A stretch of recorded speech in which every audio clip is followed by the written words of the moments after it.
Hello friends, welcome back to my YouTube channel. இன்று May 8, 2025ஆம் ஆண்டு இன்றைக்கான தங்கம் விலை அதிகரிக்குமா குறையுமான்னு பார்க்கலாம்.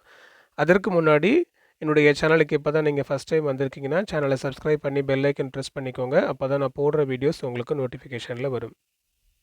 எதிர்பார்க்கப்பட்ட அனௌன்ஸ்மெண்ட்டான ஃபெட் ரேட் கட்டில் இந்த வாட்டி அவங்க ரிலீஸ் பண்ணலை. லாஸ்ட் டைமும் ஹோல்ட் பண்ணியிருந்தாங்க, இந்த வாட்டியும் ஹோல்ட் பண்ணிட்டாங்க. ஸோ எக்ஸிஸ்டிங் இன்ட்ரெஸ்ட் ரேட்டான 4.25 to 4.5 தான் இருக்கும்னு சொல்லி அவங்க அனௌன்ஸ்மெண்ட் ரிலீஸ் பண்ணியிருக்காங்க. ஃபெட் சேர்பர்சன் ஜெரோம் அவர்கள் என்ன சொல்லியிருக்காருன்னா, மார்க்கெட் ரொம்ப அன்ஸ்டேபிளாக இருக்குது. ஸோ இதனால் நான் இந்த ஃபெட் ரேட்டை அப்படியே நான் இருக்கிற மாதிரியே ஹோல்ட் பண்ணிடுறேன்னு சொல்லிட்டு எக்ஸிஸ்டிங் ரேட்டுக்கே அவங்க அப்படியே அனௌன்ஸ்மெண்ட்டை க்ளோஸ் பண்ணிட்டாங்க. ஸோ இதனால் பார்த்தீங்கன்னா கோல்டுனுடைய மார்க்கெட் இப்போ எப்படி அன்ஸ்டேபிளாக இருக்கோ அதே மாதிரி தான் கண்டினியூ ஆகும். ஸோ ஒரு வேளை இது ரிலீஸ் ஆயிருந்தால் அதுக்கேற்ற மாதிரி மார்க்கெட் கொஞ்சம் மாற்றங்கள் ஏற்பட்டிருக்கும்.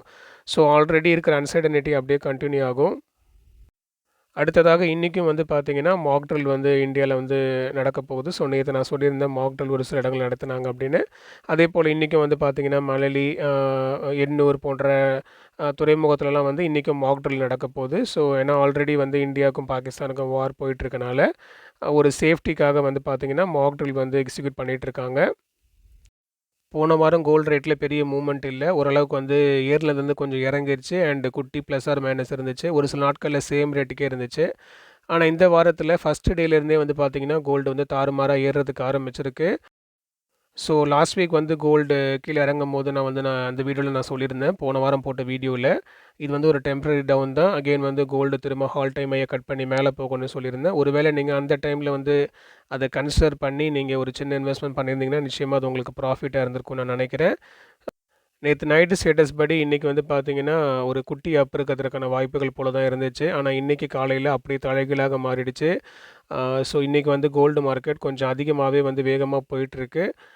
ஸோ இப்போ இந்தியன் டைம் பார்த்தீங்கன்னா காலையில் 7:45. இப்போ உள்ள ஸ்டேட்டஸ் படி பார்த்தீங்கன்னா இன்றைக்கான தங்கம் விலை ஒரு கிராமுக்கு ₹70 முதல் ₹140 வரை அதிகரிப்பதற்கான வாய்ப்புகள் இருக்குது. இருப்பினும் இது இப்போதைக்கு ஸ்டேட்டஸ் தான், இன்னும் கூட அது மேலே தான் போயிட்டுருக்கு. இன்னும் கூட கொஞ்சம் அதிகமாக அதிகரிக்க வாய்ப்புகள் இருக்குது. இருந்தாலும் நம்மளுடைய மார்க்கெட் ஃபிக்ஸ் ஆக இன்னும் 2 ஹவர்ஸ் இருக்குது, பொறுத்திருந்து பார்ப்போம். ஸோ இப்போ உள்ள ஸ்டேட்டஸ் படி பார்த்தீங்கன்னா இன்றைக்கான தங்கம் விலையில் அதிகமாக அதிகரிக்க வாய்ப்புகள் இருக்குது. இனி நாளைக்கான தங்கம் விலை அதிகரிக்குமா குறையுமா அப்படின்னு இன்றைக்கி நைட் வீடியோவில் ப்ரெடிக்ட் பண்ணி போடுவேன். மறக்காமல் சேனலை சப்ஸ்கிரைப் பண்ணிக்கோங்க, பெல் ஐக்கன் ப்ரெஸ் பண்ணுங்கள், ஒரு லைக் கொடுங்க, உங்களுடைய ஃபேமிலி அண்ட் ஃப்ரெண்ட்ஸ்க்கு ஷேர் பண்ணுங்கள். அடுத்த வீடியோவில் பார்க்கலாம். நன்றி.